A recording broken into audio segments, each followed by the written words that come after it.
Good afternoon. I'm Adrienne Gilliard here with Sandra Bazan, and we're from the Inclusion Team bringing you this week's Behavior Bites tidbit. So our tidbit topic for today is the ABC chart and the function of behavior.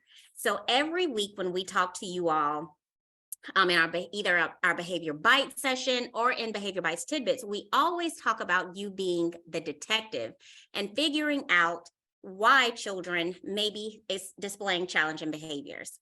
So when we ask you to become the detective, the best way to do that is to use an ABC chart or the ABCs.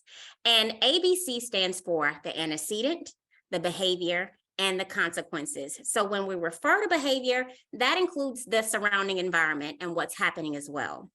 And so here we are still on that second part of the pyramid that talks about the environments and the nurturing relationships.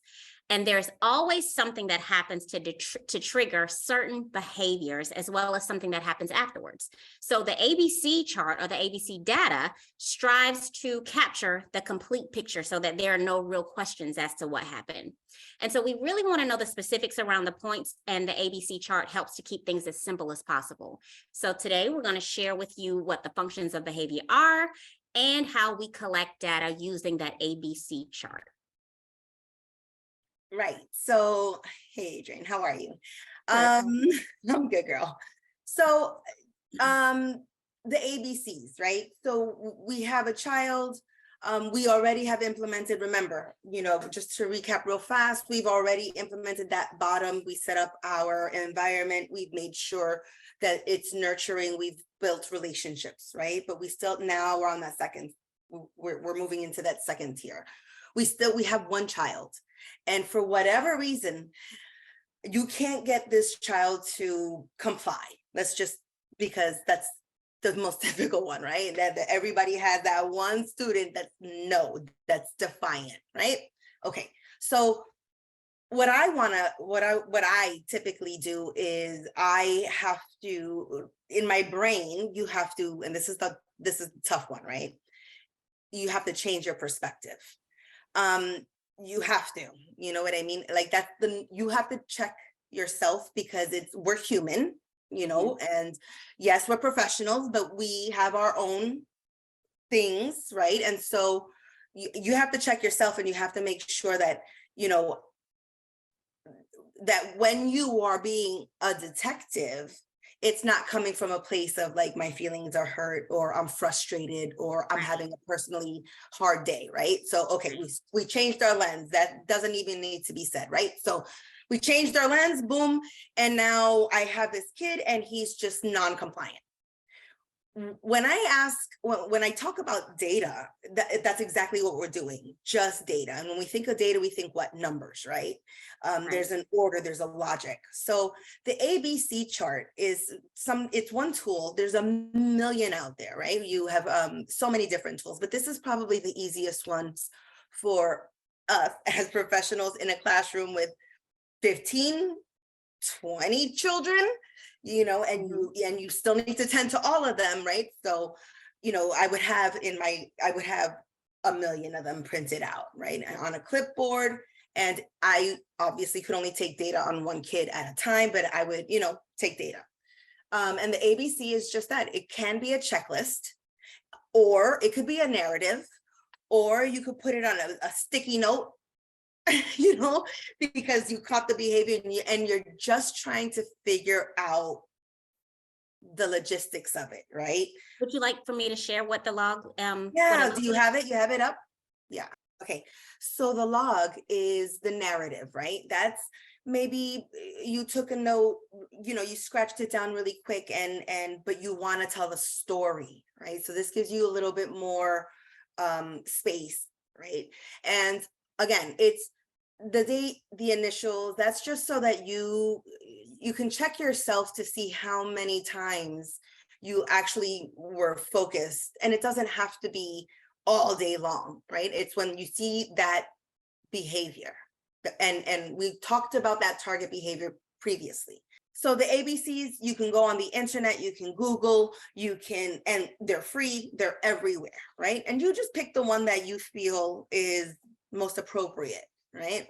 So let's talk about what that is, right? Because we're trying to figure out the why, but first we need to be very, very like scientific about it.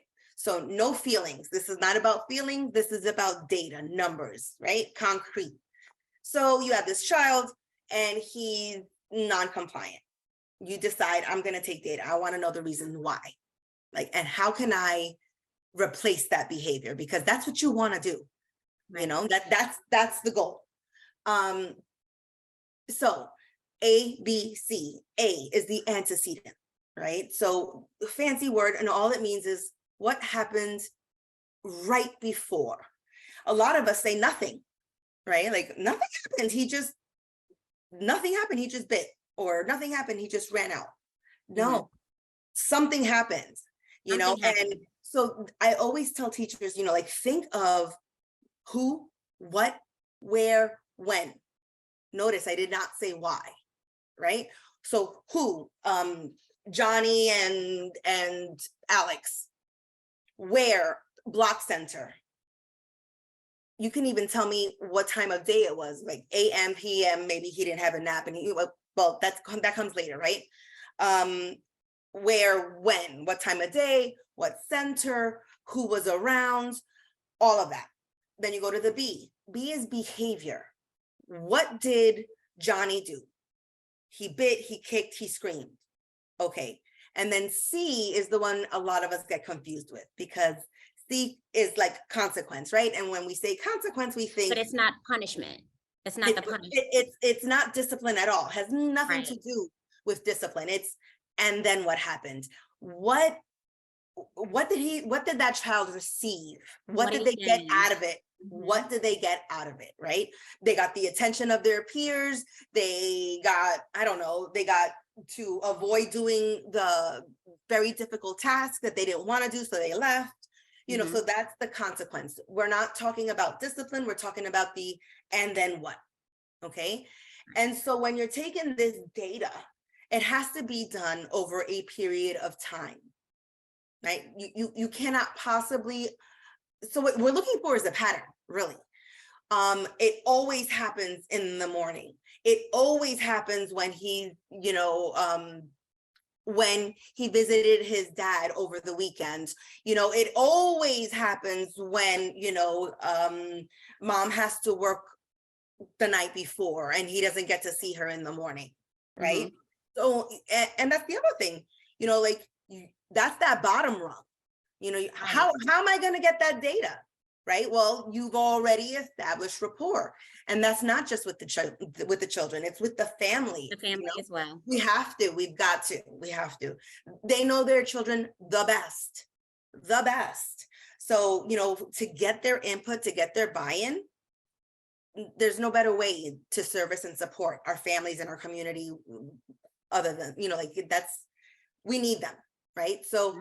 Again, I always told my parents, I gave them, you know, I told them all the time, call me, text me, let me know what kind of morning he had. If they're sick, their dog, you know, their dog died, you know, whatever, their big brother ate their cookie last night and they just still haven't gotten over it because a cookie is a big deal. It's a big deal. It's huge, right? It's just so big. So that's what we're doing. And that's the stage I want to leave you guys in. I want to leave us in that very first stage of A, B, C. I don't want your feelings. I want you to literally change your perspective. I always tell the teachers to start with the behavior and work backwards and then jump forward. All right. So it's easier because it's easy to, you know, jot down or check off what happened. Oh, he dropped to the floor. Dropped to the floor, kicked and screamed. He threw the block. It's easy, right? Like that's what happened. It's not about who got hurt or who got shoved or my feelings, or he used foul language and now she's crying. He used foul language, right? So, and over time, you're going to then look at your data and say, right? You have to look at the function and the why. What the consequence is going to give you your best clue, but it is a hypothesis, right? Gotcha. So Mhm. the consequence is, so what happened and then what, right? He dropped to the floor. He dropped to the floor and the teacher was like, the teacher said, never mind. The teacher said, never mind. She walked away. And that was what the child wanted. The He child wanted wanted, it. Why? Because we noticed that it's avoidance, right? So why is he right. dropping to the floor?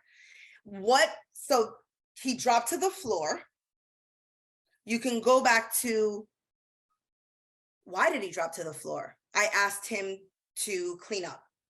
Mm-hmm. Who? I, the teacher, asked him, the student, to clean up.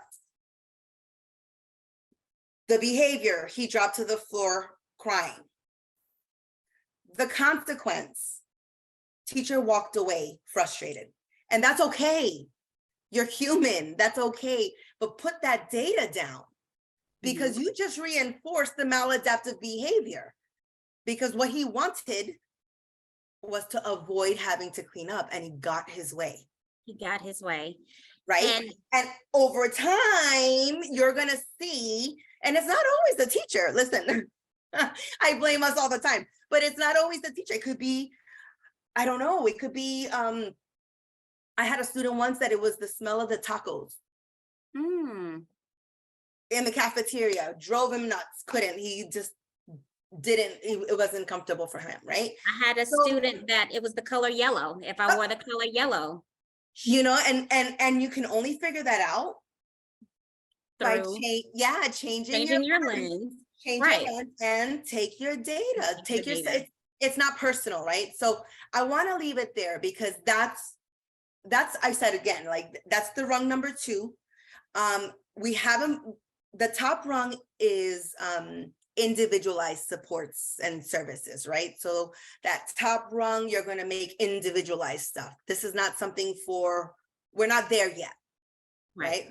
We don't know if it's just a matter of, he misses grandpa because, grandpa's a snowbird and he's in New York, right? And so maybe a FaceTime call, done.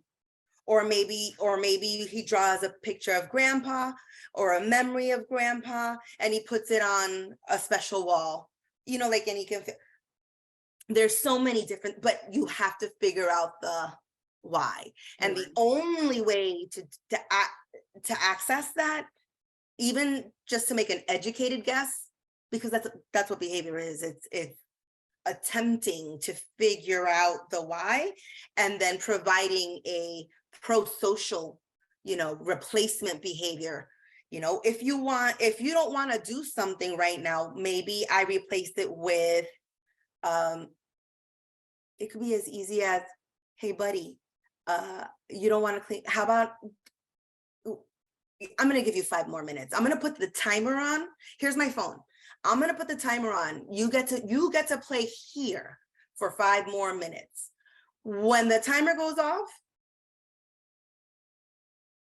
it's time to clean up. Cool. And most of the time, they'll be like, oh, they got their extra time. You know what I mean? It could be as easy as that. And you didn't do anything specific. You just kind of figured out really quick, just want some extra time. Okay, so what happens if the kid doesn't, right? Because that's always the next question. Well, then we already have in place that safe space. I get it. I think let's go take a break and let me know when you are ready. But the child has to come back and clean up. So that's the whole cycle, right? Right. Because the replacement behavior you're trying to teach is compliance, right? You want him to be able to follow the routine. Right. And the way that you're going to get there, to even know that that's even what it is you have to collect the data first. And so that's why we're going to leave it right there. And next week, maybe we'll do a little bit more of like, what do you do? What do you do once you figure out okay, the why, right? But let's just leave it at that. And I know that there's a lot, of behaviors out there, my suggestion is to focus on that one behavior that if you could change it, would change the dynamic of your classroom. You would be excited about coming into your classroom if you could change that just one behavior. Just focus on one. And change your lens, take some data, and we'll see you next week. All right. Well, thank you so much for joining us for our Behavior Bites Tidbits. You can find our tidbit recordings. They're available on Tuesdays at ELC Broward providers, Behavior Bite Tidbits. So thank you so much for all that you do for our children in the community, and we will see you next time. Bye.